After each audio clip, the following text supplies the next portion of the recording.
Students come up to me all the time after taking a semester in philosophy. There ought to be a rule. You should not be able to talk about philosophy unless you've had more than a semester of philosophy.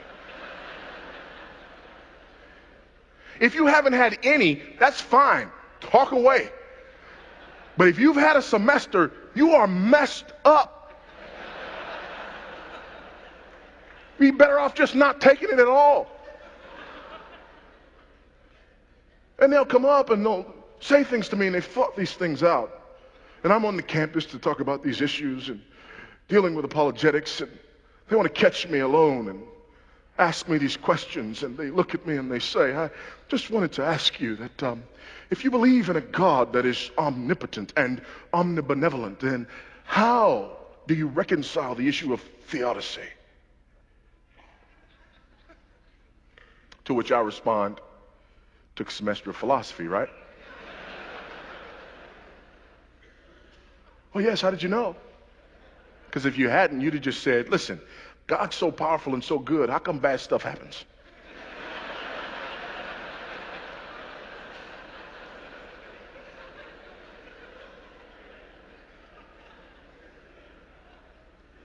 But I'm not going to answer the question until you ask it correctly. I worked on that all week. What do you mean ask it correctly? You're not asking the question properly. What do you mean ask the question properly? It's my question. You can't tell me how to ask my question. I will answer your question when you ask it properly.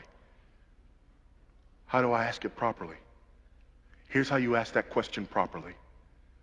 You look me in my eyes and you ask me this. How on earth can a holy and righteous God know what I did and thought and said on yesterday and not kill me in my sleep last night? You ask it that way and we can talk. But until you ask the question that way, you don't understand the issue. Until you ask the question that way, you believe the problem is out there. Until you ask the question that way, you believe that there are somehow some individuals who in and of themselves deserve something other than the wrath of Almighty God. Until you ask me the question that way, until you flip the script and ask the question this way and say, why is it that we are here today? Why has he not consumed and devoured each and every one of us? Why, oh God, does your judgment and your wrath tarry? When you ask it that way, you understand the issue.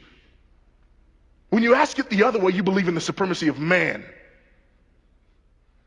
How dare God not employ his power on behalf of almighty man? You flip the question around, you believe in the supremacy of Christ. How dare I steal his air? Because the last breath I took, I borrowed it from him.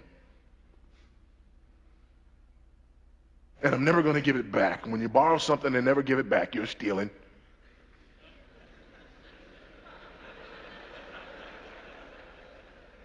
Some of you need to take a moment and get right now.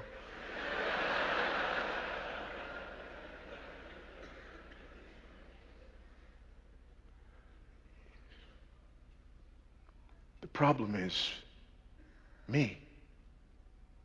The problem is the fact that I do not acknowledge the supremacy of Christ in truth. The problem is I start with me as the measure of all things. The problem is I judge God based upon how well he carries out my agenda for the world.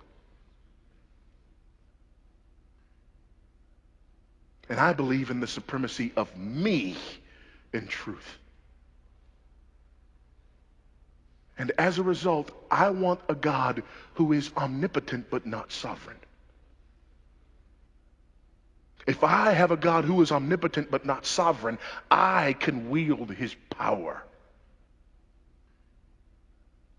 But if my God is both omnipotent and sovereign. I am at his mercy.